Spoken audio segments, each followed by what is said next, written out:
Hola, mi nombre es Sofía Redondo Navarro y yo les vengo a hablar de la gestión de la memoria, parte uno de 2. La gestión de memoria.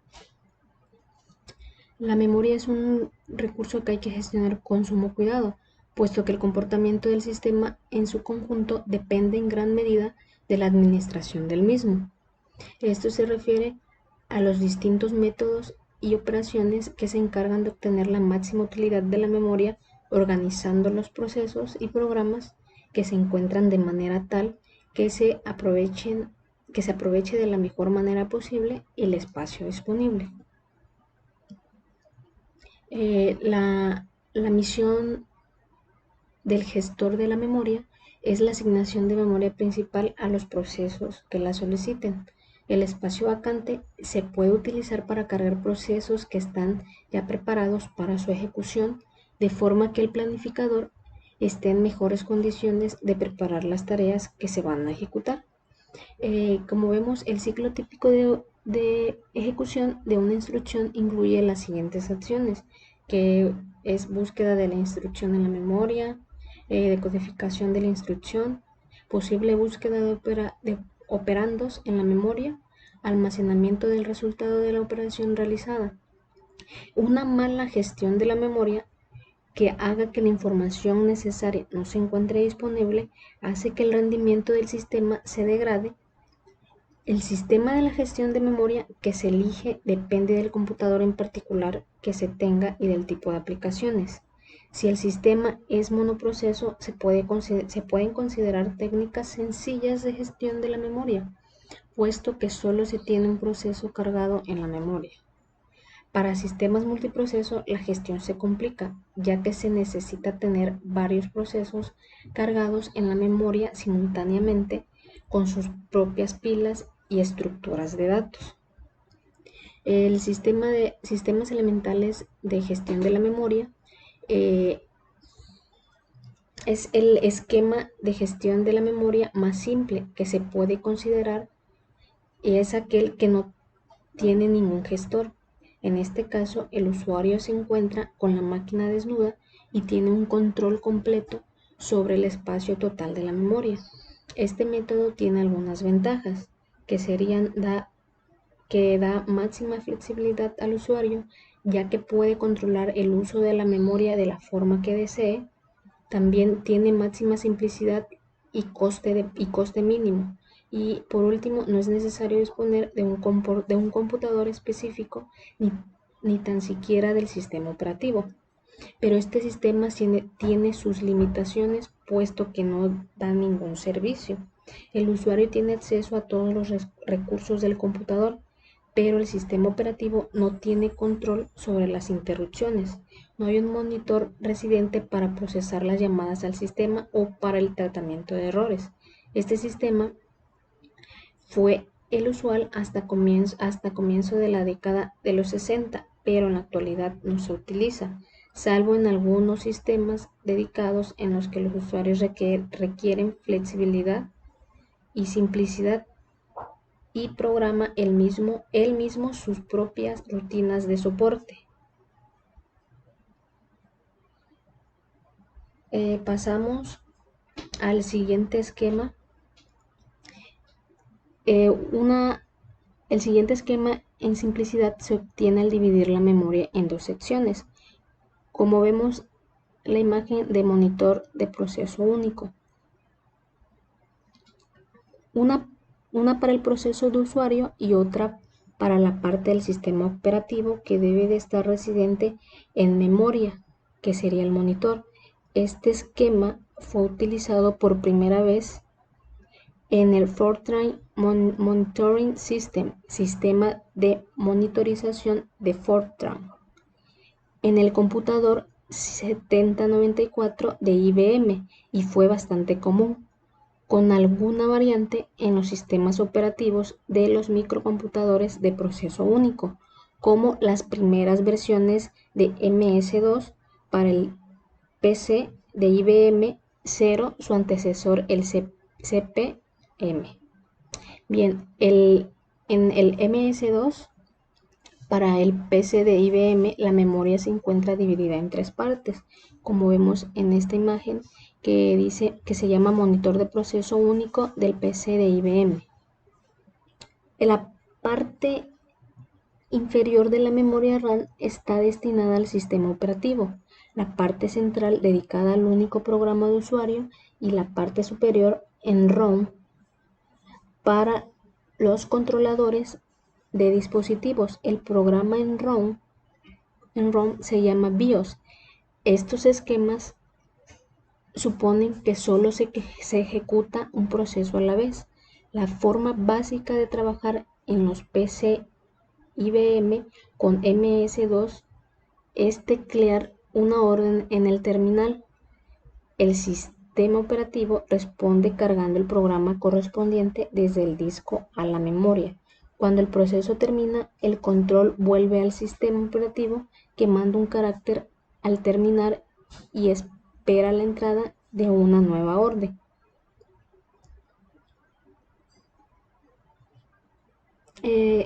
Pasemos, esta forma de actuar no es la que se usa en las estaciones de trabajo y en los grandes computadores con varios usuarios. Incluso en los computadores personales se ha impuesto la multiprogramación. Entre ellas se pueden citar las siguientes. Hay varias razones por las que es conveniente usar multiprogramación. Como vemos, el facilitar la programación de una aplicación al dividirla en varios procesos, poder dar servicio interactivo a varios usuarios al mismo tiempo, lo cual supone tener más de un proceso al mismo tiempo en ejecución, o el optimizar el tiempo del procesador cuando un proceso está a la espera de una operación de entrada y salida. La gestión de la memoria con particiones fijas. Una forma de realizar la multiprogramación consiste en dividir la memoria física disponible en vanas particiones y asignar cada una de las partes a un proceso. El tamaño de estas particiones se puede fijar o bien con anterioridad a la ejecución de los programas de usuario o efectuarse dinámicamente en la fase de ejecución, con lo cual las particiones varían a lo largo del tiempo. En esta sección se trata el caso de particiones fijas. La asignación de memoria con particiones fijas se denominó MFT, que quiere decir multiprogramación con un número fijo de tareas. La gestión de la memoria con particiones fijas supone que la división de esta se ha realizado con anterioridad a la ejecución de los programas de usuario, pudiendo hacer el operador o administrador del sistema de forma manual al iniciar una sesión con la máquina. El número y tamaño de las particiones se determina teniendo en cuenta los factores siguientes. 1. Capacidad de la memoria física disponible y el grado de multiprogramación deseado. Número máximo de procesos activos en el sistema. 2. Tamaños típicos de los procesos ejecutados más frecuentemente. El principio de operación. Hay diferentes tipos de organizaciones posibles para la asignación de memoria a las tareas. Una estrategia es clasificarlas todas según sus requerimientos de espacio. De esta forma, cada partición de memoria tendrá una cola de tareas y las tareas se incluyen en la cola de la partición de memoria correspondiente a sus exigencias de memoria. En líneas generales, la forma de operación se puede resumir de la siguiente forma. Cuando llega una tarea, esta se pone en una cola de tareas. El planificador de tareas tiene en cuenta los requerimientos de memoria de cada una de ellas y las particiones de memoria disponibles. Si una tarea tiene espacio disponible en memoria, se ubica o reubica en una partición y puede competir por el uso de la CPU. Cuando se termina una tarea, se libera la partición de memoria que ocupa, pudiendo el planificador de tareas asignar esta partición a otra tarea de la cola de tareas. Bien, pasemos al ejemplo 1. En la figura se representa este sistema de particiones fijas y colas de entrada independientes para un caso en el que los tamaños de las particiones de memoria son de 512 KB, 1 MB y 2, más una partición de 512 KB reservada a la parte residente del sistema operativo, con lo que se tienen 3 colas, como podemos ver en la imagen llamada particiones fijas de memoria con colas de entrada independientes. La cola correspondiente a la partición de 512 KB tiene procesos de 400, 500 y 300 KB, la de 1 MB de 800 y la de 2 MB de 1800, 1900 y 1700 KB. La planificación de cada cola se hace por separado y como cada cola tiene su propia partición, no hay competencia entre las colas por la memoria. La desventaja de este método se hace evidente cuando la cola de una partición grande está vacía y la cola de una partición pequeña está llena. Bien, ahora pasemos a la siguiente imagen que dice: en este esquema el planificador selecciona la próxima tarea para ser ejecutada y espera hasta que se disponga de una región de memoria del tamaño requerido. Otro tipo de organización consiste en mantener todas las tareas en una sola cola, como en el esquema que les acabo de mencionar, que son las particiones fijas de memoria con una única cola de entrada. Sobre este tipo de organización hay diversas variantes. Así, cuando se libera una partición, se puede cargar y ejecutar en ella la tarea más cercana al frente de la cola que se ajusta a dicha partición. Pero como no es deseable que se desperdicie una partición de gran tamaño con una tarea pequeña, otra estrategia consiste en buscar en toda la cola de entradas la tarea más grande que se ajusta a la partición liberada. Este último algoritmo discrimina las tareas pequeñas, negándoles la importancia suficiente como para disponer de una partición, mientras que lo recomendable es que se les dé a las tareas pequeñas, que podrían ser tareas interactivas, el mejor servicio y no el peor. Otro esquema en el uso de la memoria aparece con el concepto de intercambio, swapping. El intercambio hace referencia a las operaciones de eliminar de la memoria principal procesos suspendidos, llevarlos al disco y cargar del disco a la memoria principal procesos para su ejecución. Cuando el planificador decide admitir un nuevo proceso para el que no hay espacio, se puede invocar al intercambio para liberar una partición. Entre las responsabilidades del intercambio destacan las siguientes, que sería la selección de los procesos que hay que eliminar de la memoria principal, la selección de los procesos que hay que cargar en la memoria principal y la asignación y gestión del espacio de intercambio.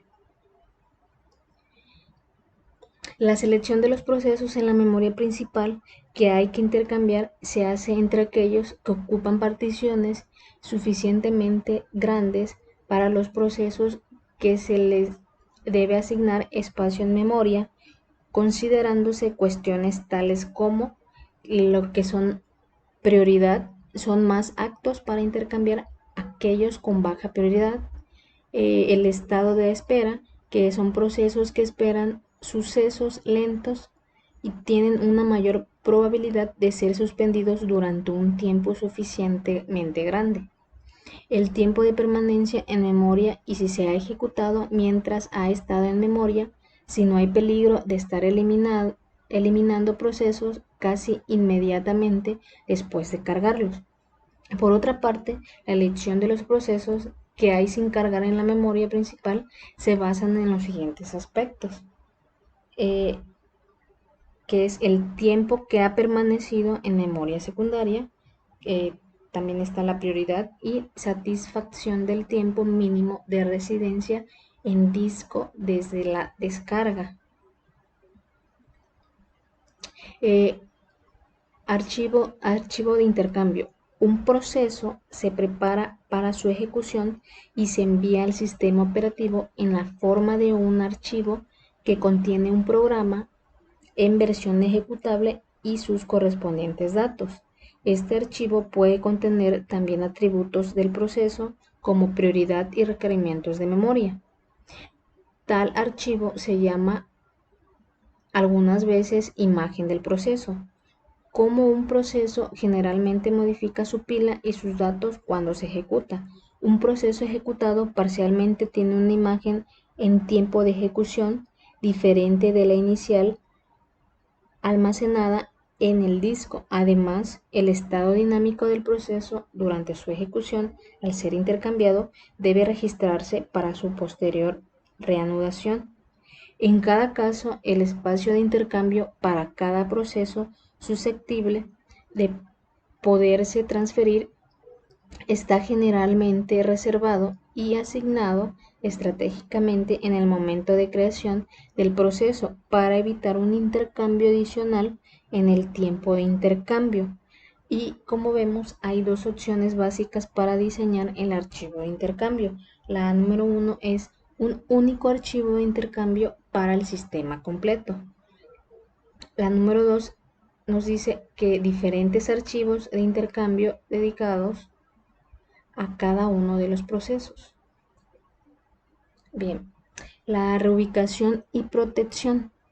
Cuando se mantienen diversas tareas en diferentes particiones de memoria, se presentan dos problemas esenciales: la reubicación y la protección. La reubicación estática generalmente implica que ésta se realiza antes o durante la carga del programa en memoria mediante un enlazador o cargador reubicable. La reubicación dinámica implica que la asignación del espacio de direcciones virtuales al espacio de direcciones físicas se realice en tiempo de ejecución, generalmente con ayuda de dispositivos físicos específicos destinados a este fin. Como vemos, el término reubicable se refiere a la posibilidad de cargar y ejecutar un programa dado en un lugar arbitrario de memoria, en contraposición a un conjunto fijo de direcciones especificadas en el tiempo de traducción del programa. En este sentido, hay que distinguir entre las direcciones lógicas o virtuales, aquellas que son percibidas por el programador, y las direcciones físicas en las que el programa y sus datos se almacenan durante una ejecución dada. Y la solución al problema de la reubicación pasa por considerar dos tipos de reubicaciones, como les mencioné anteriormente, que sería la estática y la dinámica.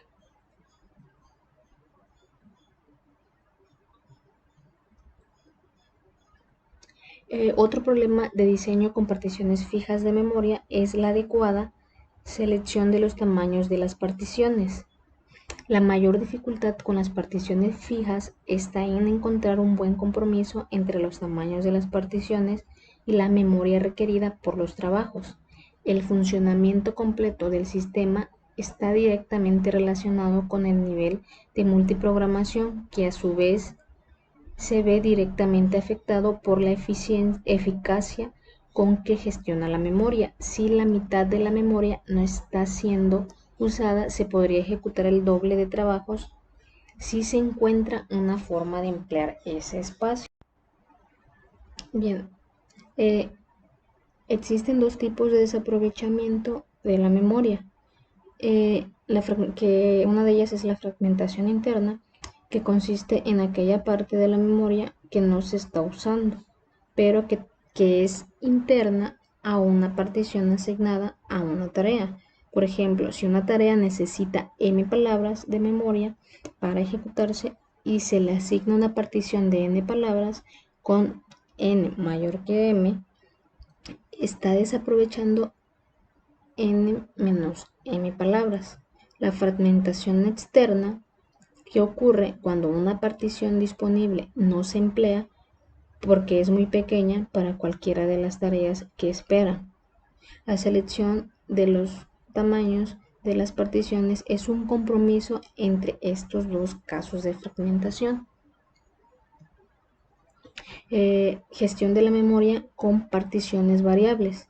Las particiones fijas tienen el inconveniente de que hay que determinar sus mejores tamaños con el fin de minimizar la fragmentación interna y externa, pero si se ejecutan un conjunto dinámico de procesos, será difícil que se encuentre la partición correcta de la memoria. Por ejemplo, si se tienen 4 MB de memoria para los procesos de los usuarios y estos son procesos de 512 KB, menos un proceso de 2 MB que se suele ejecutar solo una vez al día.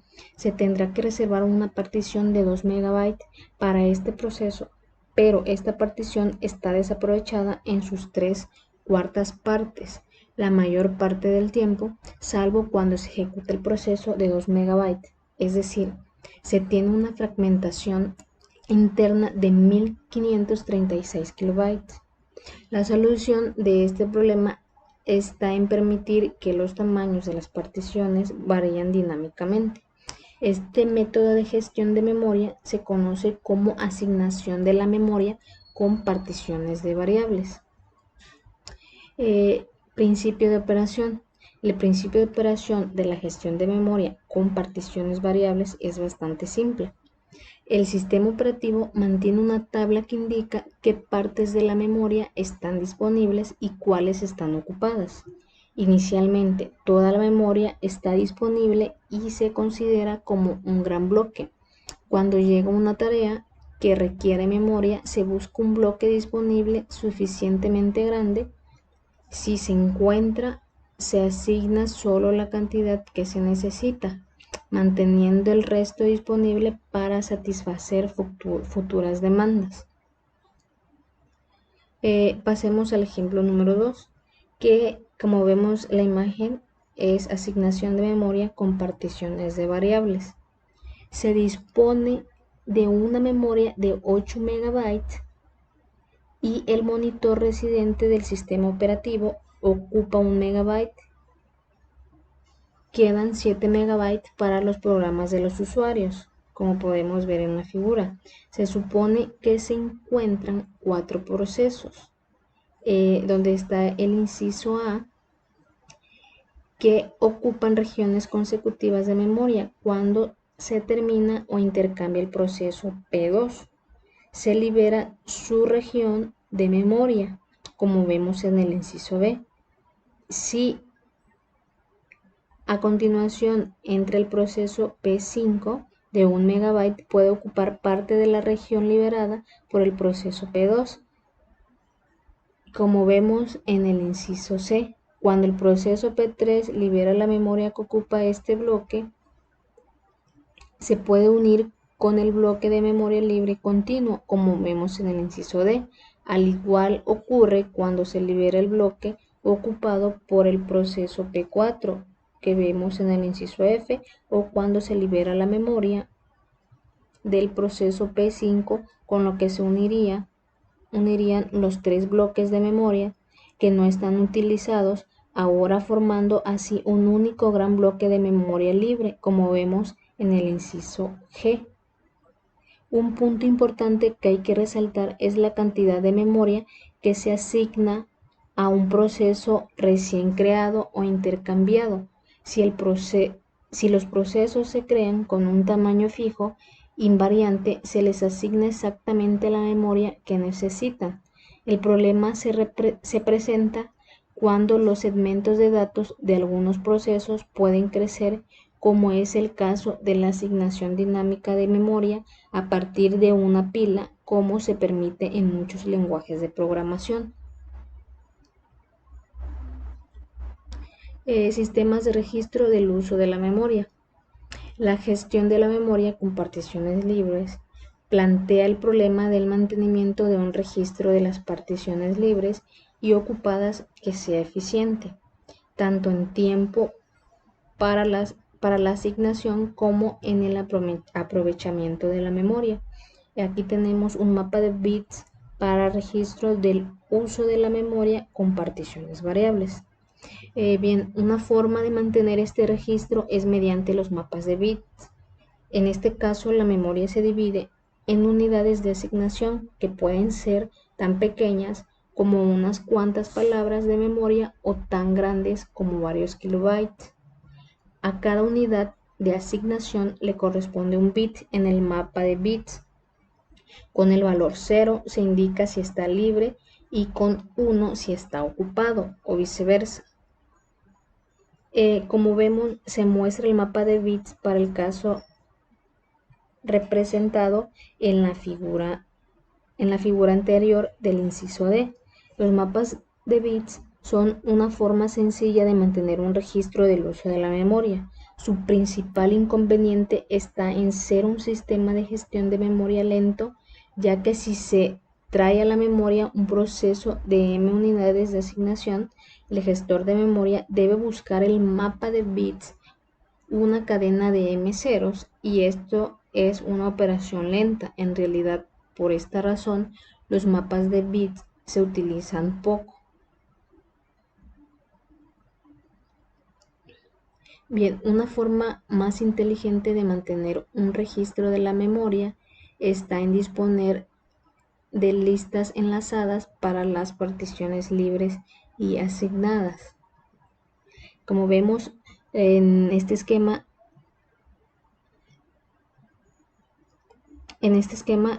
representa la lista enlazada para el caso de las figuras anteriores, que se indica con P los bloques de memoria asignados a los procesos y con L los bloques libres. En la figura se ve que en general un proceso tiene dos vecinos, salvo si está un extremo de la memoria. Esto puede ser del tipo siguiente. Dos procesos es el caso del proceso P2 en la figura anterior del inciso A, y un proceso y una partición libre corresponden a los procesos P5, P3 y P6 en la figura donde les mostré el inciso C, y dos particiones libres como ocurre en el proceso P5 en la figura mostrándoles el inciso D. Y para recordarlos, aquí tenemos es a lo que hace referencia en los incisos. Bien, entre las estrategias más comunes de asignación de memoria están las siguientes, que una de ellas sería primero en ajustarse. El algoritmo primero en ajustarse es la estrategia más simple y rápida en este caso. El gestor de la memoria asigna al proceso entrante el primer bloque libre suficientemente grande que encuentra al recorrer la lista. El algoritmo mejor en ajustarse recorre la lista de memoria libre entera para hallar el bloque libre más pequeño suficientemente grande para contener al proceso. El algoritmo peor es ajustarse representa el caso contrario al algoritmo mejor en ajustarse, ya que asigna el bloque libre más grande, siempre que el tamaño del bloque exceda al tamaño necesario. En el ejemplo 3, vemos un esquema de sistemas de los asociados. En el sistema de los asociados se mantiene una lista de particiones libres cuyos tamaños son potencias de 2, 1, 2, 4 bytes hasta el total de la memoria. Para una memoria de 8 MB se tendrán 24 listas, desde 1 byte hasta 8 MB.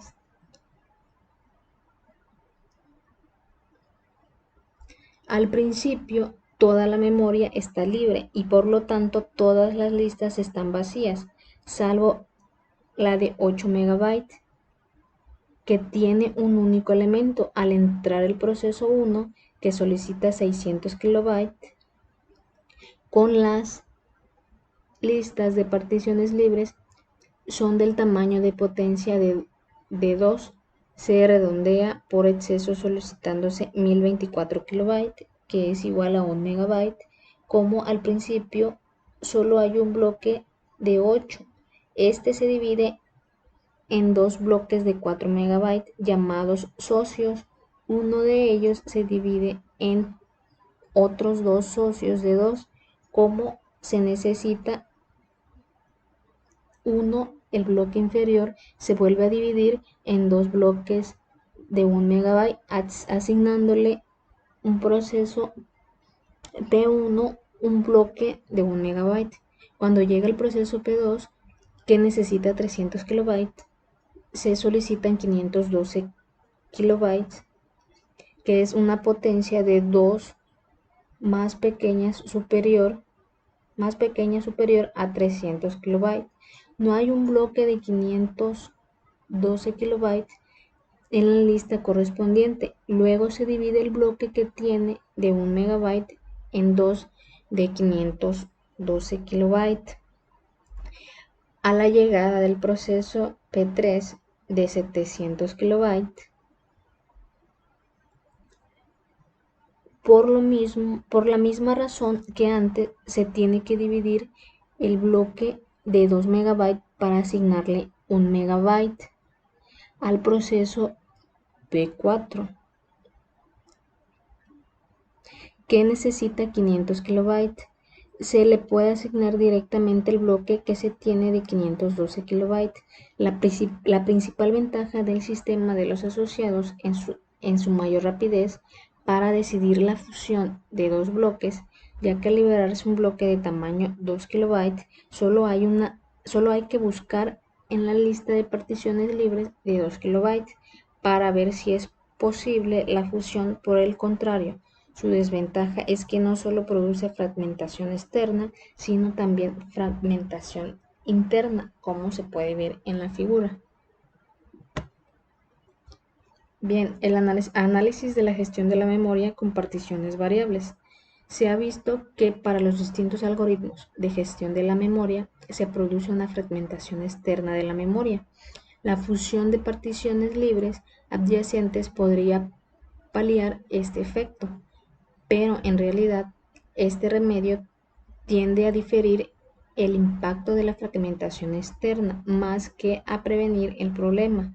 La razón primaria de la fragmentación está en la diferencia de vida de los procesos, lo que implica que el patrón para devolver los bloques libres sea distinto del orden de asignación. Después de algún tiempo en operación, los sistemas con asignación dinámica de memoria tienden a un estado de equilibrio en el que la memoria desperdiciada por un determinado algoritmo de asociación se puede estimar y ser usada como un parámetro de comparación. Bien, pasemos a la paginación. La paginación permite que la memoria de un programa no sea contigua, de forma que siempre que disponga de espacio, aunque éste no sea adyacente, se puede asignar a un proyecto. El principio de su operación, básicamente, en un sistema de gestión de memoria con paginación, la memoria se divide conceptualmente en un número de bloques de tamaños fijos, denominados marcos de página, el espacio de direcciones virtuales de un proceso, todas las posibles direcciones que puede generar el proceso. También se divide en bloques de tamaño fijo, llamados páginas del mismo tamaño que los marcos de página. Bien, se muestra, como vemos en la imagen, se muestra el principio de funcionamiento de un sistema de paginación. En el ejemplo que se muestra, el computador genera direcciones de 24 bits, lo que permite un espacio de direcciones de 16 megabytes. Se consideran marcos de páginas y páginas de 4 kilobytes. Lo normal es considerar tamaños entre 512 bits y 8 kilobytes, generalmente que sean potencias de 2. Un proceso de 14 kilobytes necesita, pues, 4 páginas numeradas de 0 a 3 y cada página se le asigna un marco de página de la memoria física. Para hacer esta asignación se usa una tabla de páginas que se construye cuando se carga el proceso y que contiene tantas entradas como páginas tenga este. Como vemos en el ejemplo de la figura, la tabla de páginas tiene 4 entradas. Cada dirección lógica se divide en 2 partes. El número de páginas que se emplea como un índice en la tabla de páginas y un desplazamiento dentro de la página.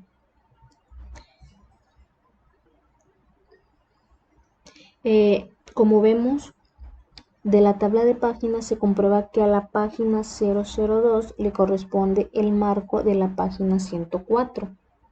Luego, la dirección física se construye sustituyendo en el primer campo en el que se divide la dirección el número de página por el marco de página correspondiente, resultando así la dirección física 104 off.